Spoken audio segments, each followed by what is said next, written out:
Итак, всем доброй ночи. Простым людям может полезно это посмотреть. Практикам полезно это взять, практиковать. По той причине, что это довольно сильная и довольно действенная порча. Воронка. Что такое черная воронка или злая воронка? Дорогие друзья, человек со временем может как бы соединиться и связаться, связать себя или сам лично, или его род привязан к этому, или у него есть определенные проклятия, сделанные порчи и прочее, прочее, и приходящий из ворот зла, врата зла, да, я вам говорила, можете открыть, посмотреть. Злые духи, злые силы прицепляются к этому человеку, к его жизни и, собственно, не дают ему развития. Его жизнь превращается в такую гонку за выживанием. Он пытается выкарабкаться, встать на ноги, но бесполезно. Его опять вгоняет туда же, в эту черную воронку. Это привязка к вратам зла, то есть к той самой черной воронке космоса, откуда приходят злые духи. Кто-то его привяжет туда, кто-то сделает порчу, кто-то сделает на смерть, кто-то сделает на разорение, разрушение, или его род будет уже изначально проклят и прочее, неважно, но привязка к этой черной воронке, то есть к этим злым силам, ничего хорошего человеку не сулит. А вот то, что я хочу дать практикам, это уникальная вещь, потому что такое нигде нету, вы не найдете. Очень многие мои работы даже близко не похожи на какие-либо другие работы. Есть, конечно, работы по общим канонам и законам мироздания, но я говорила, что в магии все должно быть логично, понимаете? Все имеет логику. Нельзя просто набор слов связать друг с другом, да чтобы все было прекрасно, чтобы ходили там дивные места, прекрасные царственные дороги и так далее. Это не значит, что можно такие высокопарные, такие глупые, вообще непонятные слова произносить, и это будет какая-то там, не знаю, какое-то прекрасное, что-то там такое. Ничего не будет. Логика должна быть. Нужно, во-первых, знать, что к чему привязывается. Магия – это догмат. Как солнце встает, так и мои доходы встают и растут. Да? Как правда то, что солнце вечно будет светить над мирозданием, так правда то, что я вечно буду там в достатке и в богатстве. Одна правда связывается с другой правдой. Логика должна быть в магии. Без логики ничего не бывает и невозможно. Так вот, можно напрямую привязать человека к этой черной воронке, и вот эта злая воронка будет тянуть человека туда. То есть все его дела, все его свершения, все его мысли, все его чаяния, все его мечты, все, что у него есть, все будет втягиваться в эту черную воронку, черную злую воронку. То есть человек будет гибнуть. У него ничего не будет получаться в жизни. Что бы он ни хотел, он не выкарабкается. Перед вами фотографии, которые я показывать не могу. Не буду показывать. Могильная земля. У каждого практика есть могильная земля, которая хранится на балконе. Если частный дом, еще лучше можно в сарае хранить. Могильная земля очень опасна. Она обладает смертоносной силой. На могиле можно убить болезнь человека, на могиле можно убить самого человека. Порча, естественно. Свечи, которые когда-то были зажжены на могилах. Зажигаешь на могилах эти свечи, ждешь пару минут, потом их нужно тушить пальцами и забрать с собой. огромное количество зажжено у меня и лежит. Для таких работ это могильные свечи. Иногда перемешивается сюда и, скажем так,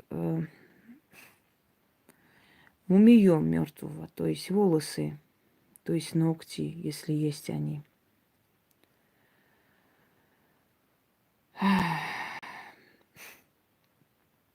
Мне очень много хранится их, вы знаете, со всего мира мне отправляют.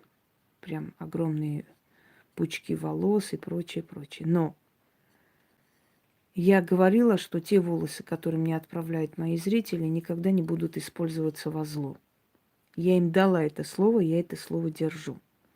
И я использую для порч только те волосы, которые мне добили и привезли работники морга. То есть люди, которые работают в морге, они мне привезли и мыло от мертвеца и прочее, прочее. Я говорила, я повторяюсь, люди доверили мне волосы своих родных людей, мам, бабушек и так далее, и я никогда их не использую во зло. Эти волосы, которые мне отправили мои зрители, будут помогать другим людям выжить, снимать с них болезни смертоносные, смертельная сила и так далее. Для порчи я использую те волосы, которые мне отправляют работники морга.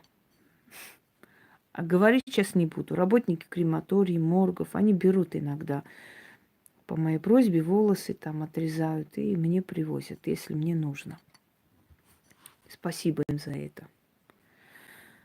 Свечи зажженные на кладбище. Когда-то. Зимой я мало хожу туда, больше в летнее время. Потому что зимой там делать нечего, там непроходимость, грязь просто, нереально просто там работать. Зимой можно работать там вокруг погоста ходить, можно зайти просто что-то попросить, сказать и выйти. Но так вот капитальная работа начинается именно, знаете, говорят, все радуются солнцу, там свету, а я радуюсь, что могилы оттаяли. Итак, когда зимой заходишь на кладбище, там тепло. Вот тепло прям бьет в лицо. Там тепло. Такое ощущение, что там вообще другое место. Настолько много сгустка энергии, настолько вот просто густая энергетика, что там тепло. Земля могильная. Фото человека. Фото человека и такое фото, где есть, собственно говоря, сейчас еще раз я гляну. Вот так лучше. Лицо вот в ту сторону. И вот чакра вот это вот солнечного сплетения. Тут так говоря нашим языком, чтобы вы поняли. Работа очень сильная, не беритесь просто так. Нужно взять свечи. Вообще 6 свечей, но здесь я довершу 3, пока я здесь положила. И капая вот так вот делать дыру. Потом эту фотографию с могильной землей захоронить, либо, значит, в черной, в черном узелке хранить дома, закрыть где-либо подальше. Можно на балконе, собственно говоря. Или, когда уже твоя работа завершена, когда ты хочешь уже основной удар бить, значит, оставить на кладбище, на перекрестке с откупом. По-разному можно это делать, смотря что ты хочешь. Хочешь, чтобы долго мучилась, храни на балконе, и пускай мучается. Хочешь окончательный удар дать, можешь похоронить на кладбище. Хочешь, чтобы она болячками мучилась и долго умирала, или долго, скажем так, чувствовала эти удары по морде, значит, оставляй на кладбищенском перекрестке. Но я считаю, что практиков учить не нужно. Те, которые берутся за такие работы, они должны эти тонкости уже знать. Вы знаете, дорогие друзья, среди моих бывших друзей мое прозвище было «Мамо». Вот они называли меня на украинский лад «Мамо». За что? За материнскую заботу о своих друзьях. Реально материнскую заботу. Когда говорят, что тебя предают друзья, значит, ты в чем-то виноват, никогда не верьте. Предают, потому что они предатели и твари. Не потому что ты плохой человек, а потому что их натура такая. та забота, которую я оказывала за всю жизнь всем своим друзьям и тем, которых я близко подпускала к себе, это воистину материнская забота к тем, кто с тобой рядом, к близким людям. Не все, конечно, оказались какие-то непонятно кто, но довольно-таки такое немалое количество оказались свиньи. Сказать, что я не чувствовала это, конечно, чувствовала. Но дело в том, что когда ты в жизни привыкаешь все время видеть плохое, ты уже себя обманываешь, понимаете? Тебе хочется, чтобы, может, мне кажется, в конце концов, но я уже настолько привыкла к плохому, что все время мне плохое. Может, на сей раз не так. Ты не хочешь себе верить. Ты сама себе запрещаешь думать плохо. А потом в итоге оказывается, что все эти предупреждающие знаки, что твое предчувствие, оно было действительно правда. Вот эту личность я выручала не раз и не два. Этой личности я помогла на Украине не потерять свой дом. Дом своего отца, который по украинским законам отходит вообще сразу же после смерти родителей, через некоторое время или как-то там отходит государству. Этой личности я спасла любимого человека. Этой личности по ее просьбе убрала подальше с их жизни ту женщину, которая вмешивалась, лезла в их отношения. Я этой личности сделала огромное количество добра. Но эта личность оказалась свиньей. И у этой личности я потихоньку все отбираю. Все, что я ей давала. Она знает уже, не первый удар, не второй получила. Я знаю, что она там увлекается магией, пытается себя чистить, спасать задницу свою, но это бесполезно. Знаете, как в том мультике «От меня не уйдешь». Я ничего не забываю. Я не забываю и доброту. Вот столько мне сделали добра, я верну человеку миллион раз больше, поверьте мне.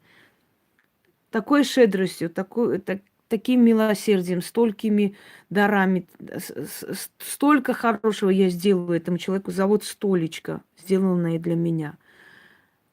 Но за зло я тоже отдам и воздам, как положено. Я не прощу. Не прощу, потому что слишком много прощала. И с меня хватит. Так вот, вот как один товарищ беззубый пытался меня победить всеми силами. Мне помните его СМС мне: «Я тебя побежу». Я говорю: знаешь, может быть, ты побежишь куда-нибудь, не знаю, но победить меня навряд ли. Уж кому-кому, но тебе точно-то должно было уже давно быть понятно, что меня победить нереально, особенно вот таким, как ты и тебе подобным жучкам.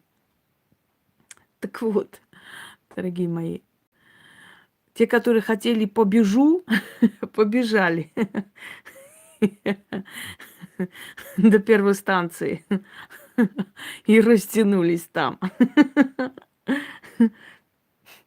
Я не знаю, как они кого победили, каким образом, но, по крайней мере, судя по тому, чего я добилась и достигла, чего они, ну, сразу и дураку понятно, кто кого побежал. Итак, да. Итак, детка моя, еще один удар я тебе наношу. И поскольку, вы знаете, я человек честный, я никогда в спину не бью, я всегда говорила: я вам делаю, и вы это знаете. Вот это тоже, наверное, сейчас побежит. Ну, у них же есть между собой связь. Сейчас побегут звонить. Звонить. Да, так и хочется напомнить. А помнишь, когда у вас в городе был солдатский беспредел, заходили дома, грабили, убивали людей, и ты так боялась, и я сказала: не бойся, я на твой дом и на тебя начитаю защиту. Никто не зайдет. Дорогие друзья, вообще к их дому никто не подошел, хотя в их районе были грабежи и убийства. Никто не подошел к их дому. Как можно человеку, который спас твоему любимому жизнь, когда Или избили, или перевернули. Сейчас не помню. Я помню, каждые 15 минут звонила, плакала. Он умирает, помоги. И когда я пошла на кладбище, отнесла золото и спасла его посреди ночи. И она сказала, через 2 часа он проснулся после трепанации черепа, попросил закурить, и врачи были в шоке, потому что они говорили, он скоро... ну, смиритесь, не спасти его. Когда она сказала, он сам сказал мне, передай Инге спасибо. Ой, это в таком шоке, он-то, вот чтобы он такой сказал. И как можно после всего этого такой тварью оказаться и так себя вести? Ну так получай теперь. Я знаю, что ты живешь уже в нищете. Я знаю, что ты с ним расстаешься, пытаешься его удержать, но Инги уже рядом нету. Той самой маму, которую ты и назвала меня. Я знаю, насколько тебе херово. Я знаю, что твою сестру выгнали с магазина. Я все это знаю. Не спрашивай как, но я это знаю. А теперь у тебя начнется такая жизнь, что ад тебе покажется раем. Как я некоторым обещала, потом они исчезли и с сайта, и, может быть, из жизни в том числе. Не слежу за ними, они мне просто неинтересны. Итак,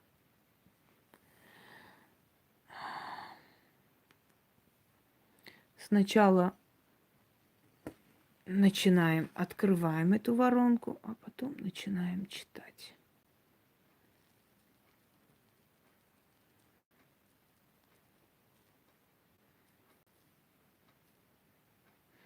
Давай, детка, давай, беги, очищайся. Твои новые друзья, великие ведьмы, тебе помогут.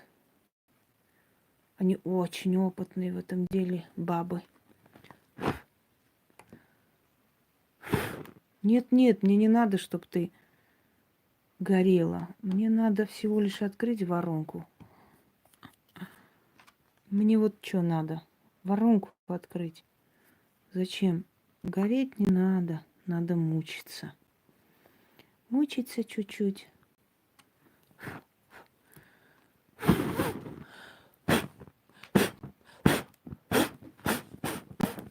О, замечательно.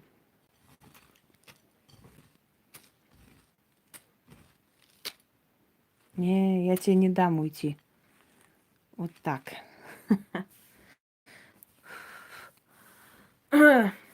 Не хочешь, однако, сучка. Но придется. Куда ты денешься? Вот так. Полусгоревшее фото. Открытая воронка. И мы начинаем.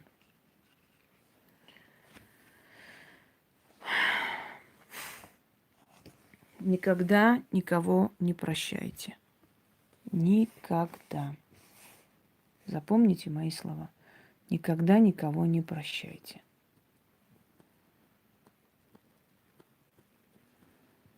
Да. Кого защищаешь грудью, тот ударит тебя в спину. Одна так сделала, ее уже нет. Приснилось мне как-то. Мне даже было странно, что не снится. Думаю, неужто ты забыла все? Приснилось мне.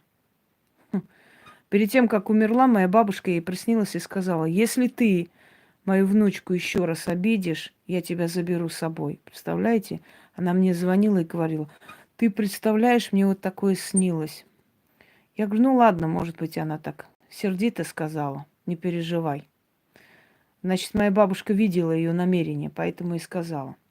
И через месяца 3 она действительно ее забрала. Потом ей снился отец. Она сказала, он меня вел в катакомбы и говорит, посмотри сюда, видишь, как мы живем. Тебе здесь понравится. И она говорит, я очень боюсь, у меня какие-то предчувствия. Я сказала, пока я есть, с тобой ничего не случится. А потом она меня предала. Я могу это сейчас рассказать, потому что ее нет в живых. И маньяк, который ее просто поймал внизу, В час ночи возвращалась, вышла из такси, и он внизу с ножом стоял где-то 4-5 часов. Она не могла ни уйти, ни подняться, наверху ребенок. И перенесла очень жуткий стресс. Еле-еле вырвалась, и она мне сказала: знаешь, мне такое ощущение, что меня за тебя наказали и предупредили. Но даже это не остановило ее от предательства.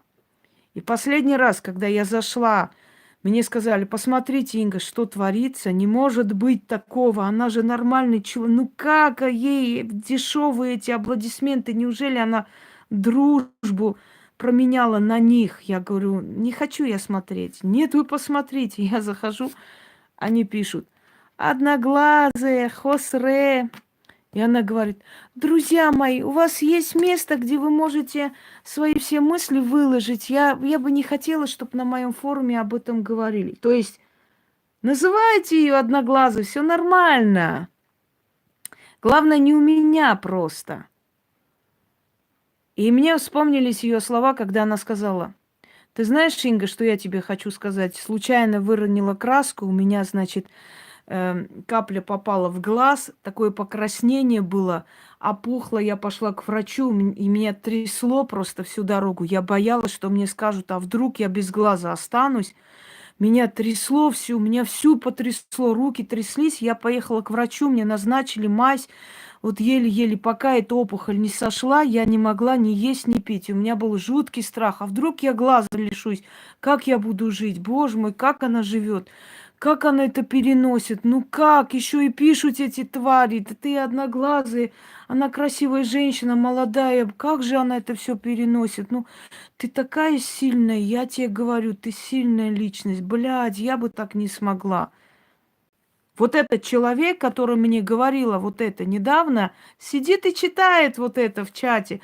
Одноглазые, хе-хе-хе-хе. Друзья мои, пишите в другом месте, но не здесь. Здесь как бы это все не стоит. Месяца 3 прошло после того, как я зашла, прочитала и сказала: будь ты проклята. Просто будь ты проклята, больше ничего. Через 3 месяца она получила это. Хотите сказать, жалко мне ее? Ни капли. Ни секунды не жаль. Вообще, объявляю об этом открыто. Ни минуты не жаль человека, который предал нашу дружбу 7-летнюю. Ради этой пьяни и ради этой компании чушек предал. Не жалею я ее. Ни капли. Я ее ребенка жалею, ее нет. И, между прочим, она была одна из самых сильных ведьм, который может быть, понимаете? И когда писали, говорили: сейчас посмотрим, которая из вас настоящая. Посмотрели, суки, кто настоящий, увидели? Кто жива осталась, а кто нет. Посмотрели? Вы увидели, кто настоящая была ведьма, не? Ну вот и прекрасно. Смотрите дальше. И вот теперь я говорю.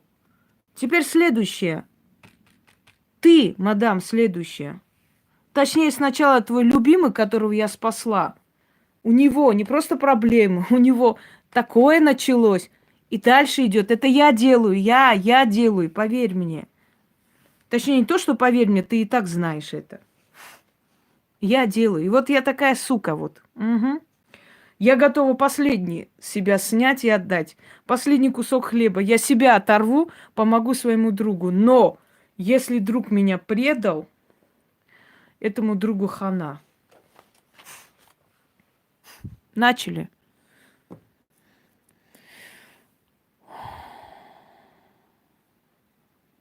Вот после того, как вы это сделали,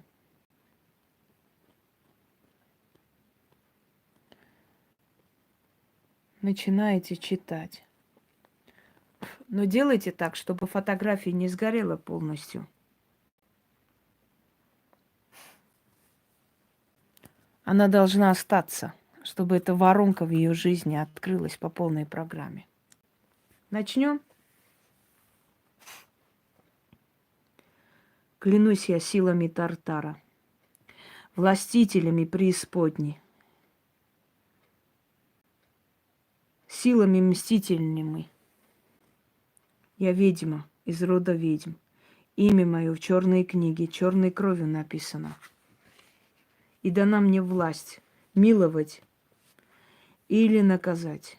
Ночью темной я творю черное колдовство. Я поганю твою судьбу, уничтожаю твое счастье. Я призываю мертвых из 13-го круга. Духи темные из пустынь бесплодных, сходитесь. Черные тени, сходитесь. Безликие мороки, сходитесь. И страхи с пустыми глазницами, сходитесь. Услышьте меня, подчинитесь мне. Да свершится месть этой черной ночью. Хэппе, хэппе, и во имя всех дьяволов открываю я черную воронку в твоей судьбе, страшную воронку. Направляю в жизнь твою злую рать. Они потянут тебя в черную дыру, в злую воронку. Заберут твою силу, заберут твою долю и затянут тебя туда с головой. Закрутит тебя смерть и смерч несчастий. Открылась черная воронка для моего врага. Затянуть ее силой в царствие зла. Бельфегор, Кассан, Абигор, Адрамелех, Астарот, Асмодей, Вельзевул, именем Самаэля заклинаю вас, дающих мне волю творить, колдовать, крив, правь, навь, явь, ломать, крушить и суд вершить по своему усмотрению. И сегодня я открываю черную воронку для этой женщины, которая ее затянет туда. И не спасет ее ни первый человек, ни последний. И закрепляю я слова свои, и сие действие печатью великих дьяволов. Да будет так, заклято. Еще один раз прочитаем. Остальное я сделаю без камеры. Удачи тебе, детка, удачи. Удачи тебе, детка. Ты следующая, мадам, следующая. Что же вы, пьянь, против меня сделали? Мне интересно знать, пьянь. А? Что же вы сделали, кроме на моей фотографии нарисовать усы? Это все, что вы смогли сделать против меня? Мать вашу. За ногу. Вы же друг за другом умираете, дохнете. Вы же уже зажигалки продаете, чтобы выжить. Трусы кидаете на люстру. Вы же уже не живые люди. Я же выпила вашу кровь. Всю вашу жизнь выпила. Вы же там нищебродство сидите, высшей касты. Вас же уже нет почти на этой земле. Не существуете вы уже. Все. Триндец пришел. Что же вы сделали против меня, я хочу знать. Один за другим уходите. А все равно не поняли, все равно мозги не добавились. Я думала, после ее смерти вы должны были насторожиться все-таки. Но, наверное, не зря силы вас дали в мои руки. Просто вы недостойны, наверное, жить. Вот поэтому и дали. Клянусь я силами Тартара, властителями преисподней, силами мстительными. Я ведьма из рода ведьм. Имя мое в черной книге, черной кровью написано. И дана мне власть миловать или наказать. Ночью темной я творю черное колдовство. Я поганю твою судьбу, уничтожаю твое счастье. Я призываю мертвых из 13-го круга. Духи темные из пустынь бесплодных, сходитесь. Черные тени, сходитесь. Безликие мороки, сходитесь. Страхи с пустыми глазницами, сходитесь. Услышьте меня, подчинитесь мне. Да свершится праведная месть. Хэппе, хэппе, и во имя всех дьяволов. Открываю я черную воронку в твоей судьбе, страшную воронку. Направляю я в жизнь твою злую рать. Они потянут тебя в черную дыру, в злую воронку, заберут твою силу, заберут твою долю и затянут тебя с головою туда. Закрутит тебя смерть и смерч несчастья. Открылась черная воронка для моего врага. Затянут ее силой в царстве зла. Бельфигор, Кассан, Абигор, Адрамелех, Астарот, Асмодей, Вельзевул, именем Самаэля заклинаю вас, дающих мне волю творить, колдовать, крив, правь, навь, явь, ломать, крушить и суд вершить по своему усмотрению. И сегодня я открываю черную воронку для этой женщины, которая ее затянет туда. И не спасет ее ни первый человек, ни последний. И закрепляю я сие слова и сие действие печатью великих дьяволов. Да будет так, заклято. Бельфигор, Кассан, Абигор, Адрамелех, Астарт, Асмодей, Вельзевуль, именем Самаэля заклинаю вас, дающих мне волю творить, колдовать, крив, правь, навь, явь, ломать, крушить и суд вершить по своему усмотрению. И сегодня я открываю черную воронку для этой женщины, которая ее затянет туда. И не спасет ее ни первый человек, ни последний. И закрепляю я эти слова и сие действия печатью великих дьяволов. Да будет так, заклято. Бельфигор, Кассан, Абигар, Адрамелех, Астарот, Асмодей, Вельзевул, именем Самаэля заклинаю вас, дающих мне волю творить, колдовать, крив, правь, навь, явь, ломать, крушить и суд вершить. Фу, все кругом ходит по дому, по своему усмотрению. И сегодня я открываю черную воронку для этой женщины, которая ее затянет туда. И не спасет ее ни первый человек, ни последний. И закрепляю сии слова и действия сии печатью великих дьяволов. Да будет так, заклято. Фу, не могу больше. Мне надо выключить дальше, продолжить без никого. Такая сила уходит, вы даже представить не можете. Все кружится, дом просто ходуном ходит. Ничего, все нормально. Вы думаете, порча, вот прям шелкаем эти порчи каждый день по 50 штук. Не, это нереально, это невозможно. Ты без сил останешься, помрешь сама, если будешь столько делать просто так. Надо, чтобы вся твоя ярость, злость собралась воедино, даже годами накопленная, а потом бить один раз и наверняка. Потому что для многих порч у тебя энергии просто не хватит. Ну давай, детка, давай. Я знаю, какая ты трусливая тварь.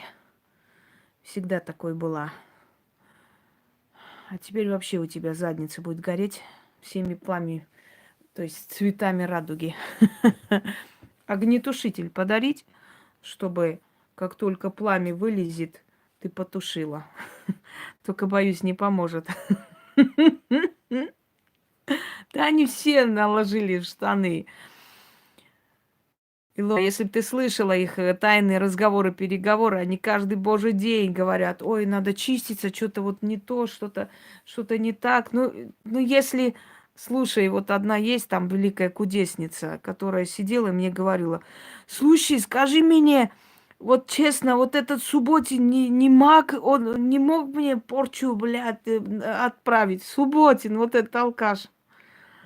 Субботин, говорит, не маг, он не мог мне порчу направить. Но если они Субботина боятся, то что говорить обо мне, Господи? Да, да, да. Я говорю, ты что несешь вообще? Мне смешно. Не смеши мои тапки ради всех святых, пожалуйста. Субботин не маг. Он сказал, я сейчас тебе там сделаю. Но если они его боятся, что ты, о чем ты? И самое смешное, что эти дуры, будучи такими трусливыми, все равно лезут, понимаешь, на рожон. Ну, смешно, ей-богу. Ей-богу, смешно, однако. Ну все, что сказать. Удачи я тебе не буду желать. А знаешь, почему так происходит, Илона? я тебе скажу. Есть такая древнегреческая поговорка: подлый человек любую неудачу воспринимает как начало возмездия. Если человек грязный, и он знает, что за ним, да, есть грешок, он всегда будет все, что в жизни происходит, воспринимать как начало возмездия. О, порчу делать, не точно порчу, 100%. Мне интересно, а следующий, кто у нас туды пойдет? А? 2 метра в землю. Мне прямо очень интересно, очень. Все, дорогие друзья. Все. Вот потихоньку добиваю. Возьму, например, нашего алкаша Беззубова, сделаю чего-нибудь. Алкаш наш пропадает на 2 недели. Потом опять. Мне говорят: ты лучше бы они померли. А зачем они помрут? Ну, смерть же это легко и просто, дорогие друзья. Зачем они должны помереть? Вы не понимаете, что мне их смерть не нужна такая быстрая? Ну, не надо. Мне нужно, чтобы они опозорились, чтобы люди, посмотрев, сказали: да ни хера у них не получается. Они позорятся и все равно с ней ничего делать не могут. Это намного интереснее, чем если они умрут. Потому что когда человек умирает, к нему просыпается сочувствие. Начинает думать: ну, все равно, ладно уж, помер человек, все равно заплатил как бы своей жизнью за все. Ну, чего уж там уже судить. К мертвому просыпается сочувствие, жалость. А я так не хочу. Я хочу, чтобы они жили, мучились, позорились, чтобы они продавали зажигалки, чтобы на хлеб было, на жратву, чтобы они позорно выставляли карточки, позолотите рученьку на мой канал, а никто бы ни хрена даже 500 рублей не отправлял. Чтобы у них была депрессия, чтобы они в розовом парике ходили по улицам, как дураки, и чтобы люди оглядывались и на эту клоунаду, и с жалостью просто смотрели на этого больного человека. Вот это мне намного приятнее, чем если помрет. Помрет, будет жалеть, да, люди? Ой, бедненький, помер. Нет, нет, я так не хочу. Я жестокая, я хочу смотреть на унижение, хочу видеть, как они ни хера не могут. Я хочу, чтобы они видели меня в моем доме. Вот я уже скоро ремонт заканчиваю. Я хочу, чтобы у них задница вот так прямо пламенем жарилась, когда они увидят меня в моем доме. Больше не смогут сказать: ой, это у нее ни хера нет, она живет на квартире и так далее. Откуда им знать, тем, которые никогда ничего не создавали, что человек, который создает, он медленно к этому идет. Он не может сразу все бросить и побежать ради того, чтобы кому-то что-то доказывать, что человек должен подготовить эту почву, все сделать, только тогда спокойно переехать и жить. Нет, мне не обидно ни капли, Светлана, не пишите ерунды, пожалуйста. Жизнь такая. Нельзя жить, и чтобы все было гладко и хорошо. Это только у дураков так. У разумных людей, у сильных людей всегда будут проблемы, которые они спокойно будут решать. Моя бабушка мне говорила, прабабушка: перед тобой будут закрываться все двери, а ты спокойно их открывай и заходи. Понятно вам? Вот я их спокойно открываю и захожу. И вот когда уже второй мой джип увидят товарищи, и тогда у них, когда случится, знаешь, инфаркт миокарда, вот такой вот рубец, я тогда им скажу: ну чё, дорогие мои, кто-то хотел меня побежить, что-то вы побежали не в ту сторону, однако. Мать вашу. Это намного приятнее, дорогие мои. А знаете почему? Объясню. Потому что я ни у кого ничего не брала. Потому что я не поднималась за счет кого-либо, чтобы снять, высмеивать, унизить человека и подняться. Я поднималась на своей работе. Я день и ночь работала. Я спасла тысячи душ, если не сотен тысяч людей. Потому что я стольким подарила счастье в этой жизни, и хорошего, и перемены, и надежду на жизнь, когда люди говорили: я хотел пойти повеситься, после вас хочу жить.